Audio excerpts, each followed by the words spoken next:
Boy Abunda hindi nagustuhan ang pagpe-perform ni Julian sa loob ng simbahan. Nagbigay ng reaksyon sa kanyang programa ang King of Talk na si Boy Abunda patungkol sa viral na performance Benefit concert na dinaluhan ni Julian.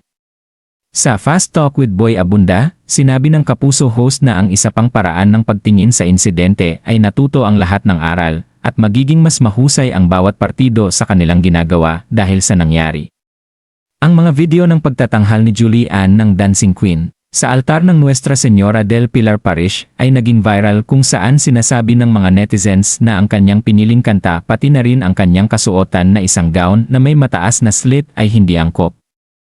Pahayag ni Boy Abunda ay nakakatakot ang karma na aabutin kapag ito ay nagpatuloy. Siya mismo ay hindi rin natuwa at hindi sang-ayon sa ginawa ng dalaga lalo na at sagradong lugar ang simbahan. Na-appreciate naman ni Boy Abunda ang magandang hangarin ni Julian dahil ito ay benefit concert para sa simbahan bagamat isang mananampalataya din daw ang aktres ay mali pa rin daw ang ginawa nito lalo na ang mga organizers na may pakulo. May halong pagkadismaya pa rin ang kanyang naramdaman ngunit inamin ng host ay mas malaki ang kasalanan ng organizers dito.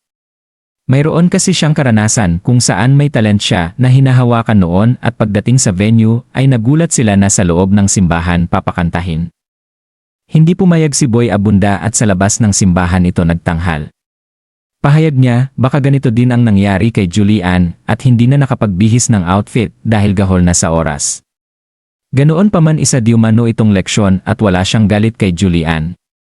Bagkus ay kanya itong mas hinangaan dahil sa paghingi ito ng sorry sa nangyari. Mananatili daw itong limitless star at hindi kabawasan ang kanyang nagawang mali sa kanyang reputasyon as a singer. Anong reaksyon niyo sa chika na ito? Magkomento sa ibaba at mag-subscribe sa aming channel.